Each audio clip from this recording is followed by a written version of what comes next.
Hi friends, ನಮಸ್ತೆ. ಎಲ್ಲರೂ ಹೇಗಿದ್ದೀರಾ? ಚೆನ್ನಾಗಿದ್ದೀರಾ ಅಂತ ಭಾವಿಸ್ತಾ ಇವತ್ತಿನ ವ್ಲಾಗ್ ಸ್ಟಾರ್ಟ್ ಮಾಡ್ತಾ ಇದ್ದೀನಿ. ಬನ್ನಿ. ಸೊ ಹಾಗೆ ಇದು ಹೆಸರು ಕಾಳು ಗೊಜ್ಜು ಪಲ್ಯ ಮಾಡೋಣ ಅನ್ಕೊಂಡು ಮಾಡ್ಕೊಳ್ತಾ ಇದ್ದೀನಿ. ಮೊದಲಿಗೆ ಕುಕ್ಕರಲ್ಲಿ ಹೆಸರು ಕಾಳು ಹಾಕಿ ಇಟ್ಟಿದ್ದೀನಿ. ಈಗ ತರಕಾರಿಗಳೆಲ್ಲ ಬಿಡಿಸ್ಕೊಳ್ಳೋಣ ಅಂದ್ಬಿಟ್ಟು ಬಿಡಿಸ್ಕೊಳ್ತಾ ಇದ್ದೀನಿ. ನಿಮ್ಗೆ ಏನು ಇಷ್ಟ ತರಕಾರಿ ಬರುತ್ತೋ ಅದನ್ನೆಲ್ಲ ಹಾಕ್ಕೊಂಡು ಎಲ್ಲ ನೀಟಾಗಿ ಹಚ್ಚಿಟ್ಕೊಳ್ಳಿ. ಅದಕ್ಕೂ ಅಷ್ಟೊತ್ತಿಗೆ ಈ ಕಡೆ ಪೂಜೆ ಮಾಡ್ಕೊಬಿಡೋಣ ಅಂದ್ಕೊಂಡು ಮಾಡ್ಕೊಳ್ತಾ ಇದ್ದೀನಿ.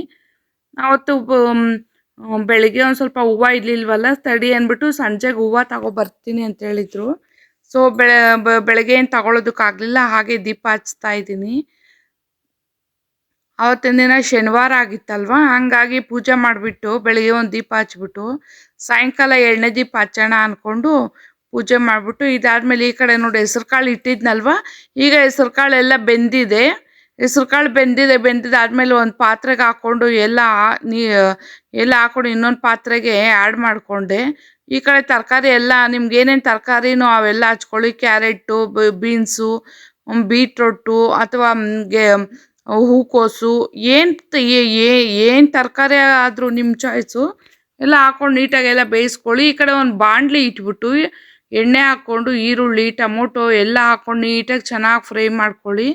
ಸೊ ಇದು ಚೆನ್ನಾಗಿ ಎಲ್ಲ ನೀಟಾಗಿ ಚೆನ್ನಾಗಿ ನುಣ್ಣಗೆ ಫ್ರೈ ಆಗೋಷ್ಟೊತ್ತಿಗೆ ಒಂದು ಮಿಕ್ಸಿ ಜಾರ್ಗೆ ಶುಂಠಿ, ಬೆಳ್ಳುಳ್ಳಿ, ಒಂದು ದಪ್ಪದ ಒಂದು ಗಡ್ಡೆ ಈರುಳ್ಳಿ, ಪುದೀನ, ಕೊತ್ತಂಬರಿ ಸೊಪ್ಪು, ಈಗ ಟೊಮೊಟೊ ಒಂದು 2 ಟೊಮೊಟೊ ಇಷ್ಟನ್ನು ಹಾಕ್ಕೊಂಡು ಚೆನ್ನಾಗಿ ನುಣ್ಣಗೆ ರುಬ್ಕೊಳ್ಳಿ.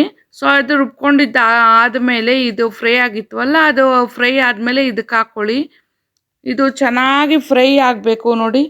ಇದು ಎಷ್ಟು ಫ್ರೈ ಆಗಬೇಕಂದ್ರೆ ಹಸಿ ವಾಸನೆ ಎಲ್ಲ ಹೋಗಲಿ, ಹಸಿ ವಾಸನೆ ಹೋಗುವಂಟ ಫ್ರೈ ಮಾಡ್ಕೊಳ್ಳಿ. ಈ ಕಡೆ ಬೇಯಿಸಿಟ್ಕೊಂಡಿರುವಂಥ ಹೆಸ್ರು ಕಾಳನ್ನೆಲ್ಲ ಹಾಕ್ಕೊಳ್ಳೋಣ.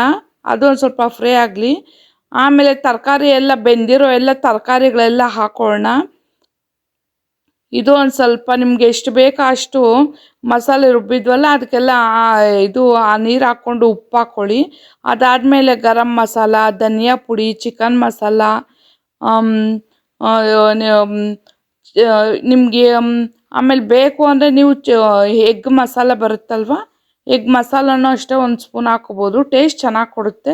ಸೊ ಅದಾಯಿತು. ಇನ್ನು ಸಂಜೆ ಆಗಿರೋದ್ರಿಂದ ಪೂಜೆ ಮಾಡಿಬಿಟ್ಟು ಹಾಗೆ ಒಂದು ಸ್ವಲ್ಪ ರಾಮಕೋಟಿ ಬರೆಯೋಣ ಅಂದ್ಕೊಂಡು, ಯಾಕೊಂದು ಸ್ವಲ್ಪ ಮನಸ್ಸಿಗೆ ಸಮಾಧಾನನೇ ಇರಲಿಲ್ಲ ಅಂದ್ಬಿಟ್ಟು ಈ ಕಡೆ ರಾಮಕೋಟಿ ಬರಿತಾ ಇದ್ದೀನಿ. ನಾನು ಒಂದು 2 ಇಯರ್ಸ್ 3 ಇಯರ್ಸಿಂದ ಬರಿತಾನೆ ಇದ್ದೀನಿ. ಸೊ ಡೈಲಿ ಏನು ಬರೆಯೋದಕ್ಕೇನು ಹೋಗೋದಿಲ್ಲ, ಶನಿವಾರ ಮಾತ್ರ ಬರಿತೀನಿ. ಸೊ ಶನಿವಾರ ಆದರೆ ಬೆಳಗ್ಗೆ ಬರ್ತೀನಿ, ಇಲ್ಲಾಂದರೆ ಸಂಜೆ ಬರಿತೀನಿ.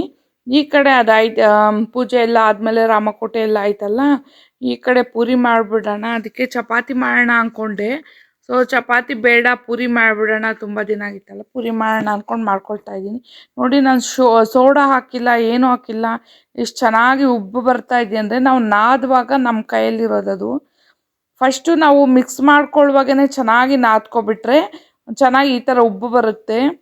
ಸರಿ, ಇನ್ನು ಜಾಸ್ತಿ ಹೊತ್ತಾಗುತ್ತೆ ಅಂದ್ಬಿಟ್ಟು, ಅಮ್ಮ ನಾನು ಪೂರಿ ಒತ್ತುತ್ತೀನಿ, ಪೂರಿ ನೀನು ಒತ್ತಮ್ಮ ನಾನು ಬೇಯಿಸ್ತೀನಿ ಅಂದ್ಬಿಟ್ಟು ಮಗಳು ಬಂದಳು. ಮಗಳು ಈಗ ಪೂರಿ ಬೇಯಿಸ್ಕೊಳ್ತಾ ಇದ್ದಾಳೆ.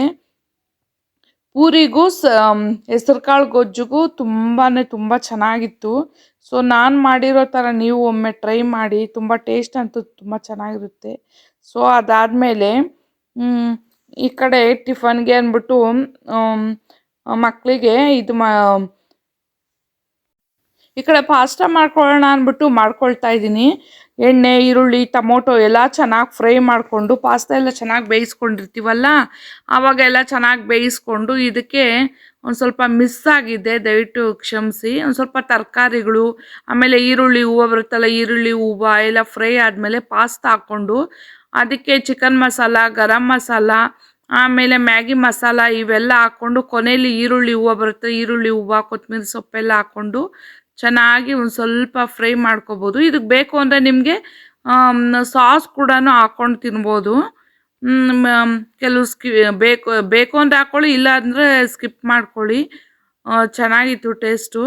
ಸೊ ನಮ್ಮ ಮನೇಲಂತೂ ಒಂದು ಮಾಡೋಕ್ಕಾಗಲ್ಲ, ಯಾವತ್ತೇ ಆಗಲಿ ಎರಡೆರಡೇ ಮಾಡ್ಕೋಬೇಕು. ಒಬ್ಬರು ಒಂದು ತಿಂದರೆ ಇನ್ನೊಬ್ಬರು ಇನ್ನೊಂದು ತಿನ್ನಲ್ಲ, ಹಂಗಾಗಿ ರೊಟ್ಟಿ ಮಾಡ್ತಾಯಿದ್ದೀನಿ.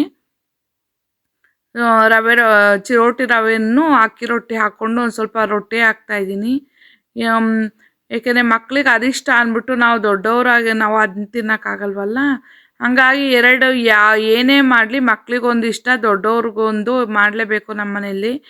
ಡೈಲಿ ಯಾವಾಗಲೂ ಏನಾರು ಒಂದೊಂದು. ಸೊ ಆಮೇಲೆ ಗೊಜ್ಜು ಮಾಡ್ಕೊಂಡಿದ್ನಲ್ಲ, ಅದೇ ಗೊಜ್ಜೆ ಹಾಕ್ಕೊಂಡು ಅದೇ ಊಟ ಆಯಿತು. ಆಮೇಲೆ ಮಾವಿನ ಹಣ್ಣು ತರಿಸ್ಕೊಂಡಿದ್ದೆ, ಒಂದು ಸ್ವಲ್ಪ ಉಪ್ಪಿನಕಾಯಿ ಹಾಕೋಣ ಅಂತ. ನಮ್ಮ ಮನೇಲಿ ಉಪ್ಪಿನಕಾಯಿ ಮಾವಿನಕಾಯಿ ಬೇಗ ಖಾಲಿ ಆಗುತ್ತೆ ಅಂದ್ಬಿಟ್ಟು ತರಿಸ್ಕೊಂಡಿದ್ದೆ. ಈ ಕಡೆ ಸಂಜೆ ಆಗಿತ್ತಲ್ಲ, ಸ್ನ್ಯಾಕ್ಸ್ಗೆ ಅಂದ್ಬಿಟ್ಟು ಡ್ರೈ ಗೋಬಿ ಮಾಡ್ಕೊಳ್ಳೋಣ ಅಂದ್ಬಿಟ್ಟು ಮಾಡ್ಕೊಳ್ತಾ ಇದ್ದೀನಿ. ಸೊ ಇದಂತೂ ತುಂಬ ಚೆನ್ನಾಗಿರುತ್ತೆ. ಇದಕ್ಕೇನೂ ಇಲ್ಲ, ಅಕ್ಕಿ ಹಸಿಟ್ಟು, ಕಾರ್ನ್ಫ್ಲೋರು, ಆಮೇಲೆ ಒಂದು ಸ್ವಲ್ಪ ಮೈದಾ ಹಸಿಟ್ಟು, ಗರಂ ಮಸಾಲ, ಚಿಕನ್ ಮಸಾಲ ಇಷ್ಟನ್ನು ನೀವು ಉಪ್ಪು ಒಂದು ಸ್ವಲ್ಪ ಇಷ್ಟನ್ನು ಹಾಕ್ಕೊಂಡು ಚೆನ್ನಾಗಿ ಕಲಿಸ್ಕೊಳ್ಳಿ. ಇದಕ್ಕೆ ಕಲ್ಲರ್ ಬೇಕು ಅಂತಂದರೆ ಕೇಸರಿ ಕಲ್ಲರ್ ಹಾಕ್ಕೊಳ್ಳಿ. ಯಾವುದೇ ಕಾರಣಕ್ಕೂ ಕಲ್ಲರ್ ಬಳಸೋದಕ್ಕೆ ಹೋಗಬೇಡಿ, ಯಾಕೆಂದರೆ ಮಕ್ಕಳಿಗೆ ಒಳ್ಳೆಯದಲ್ಲ. ಸೊ ಇದೆಲ್ಲ ಆಗಿತ್ತಲ್ಲ, ಸೊ ಇದಾದಮೇಲೆ ಎಲ್ಲ ಟೀಗೆ ಎಲ್ಲ ನಂಚ್ಕೊಳ್ಳೋಕೆ ಅಂದ್ಬಿಟ್ಟು ಹಾಕ್ತಾಯಿದ್ದೀನಿ. ಇದೆಲ್ಲ ಆಯಿತು ನೋಡಿ, ಎಷ್ಟು ಚೆನ್ನಾಗಿ ಕಲರ್ಫುಲ್ಲಾಗಿ ಚೆನ್ನಾಗಿ ಕಾಣಿಸ್ತಾ ಇದೆ. ಯಾವುದೇ ಕಾರಣಕ್ಕೂ ಕಲ್ಲರ್ ಮಾತ್ರ ಆ್ಯಡ್ ಮಾಡ್ಕೊಳ್ಳಿ. ಸೊ ಇವತ್ತಿನ ವ್ಲಾಗ್ ಇದಾಗಿತ್ತು. ಸೊ ಫ್ರೆಂಡ್ಸ್, ನಾನು ಮಾಡಿರೋ ಅಡುಗೆನಲ್ಲಿ ನಿನ್ಗೆ ಏನಾರ ಬೇರೆ ಥರ ಅಡುಗೆ ಬೇಕು ಅಂದರೆ ಹೇಳಿ. ದಯವಿಟ್ಟು ನನ್ನ ಚಾನಲ್ ನೋಡಿ, ಎಲ್ಲೂ ಸ್ಕಿಪ್ ಮಾಡಬೇಡಿ. ನಿಮ್ಗೆ ಏನಾರು ಸೊಲ್ಯೂಷನ್ ಬೇಕು ಅಂದರೆ ಹೇಳ್ತೀನಿ. ದಯವಿಟ್ಟು ನನ್ನ ಚಾನಲ್ನ ಸಬ್ಸ್ಕ್ರೈಬ್ ಮಾಡ್ಕೊಳ್ಳಿ. Thank you so much. Bye.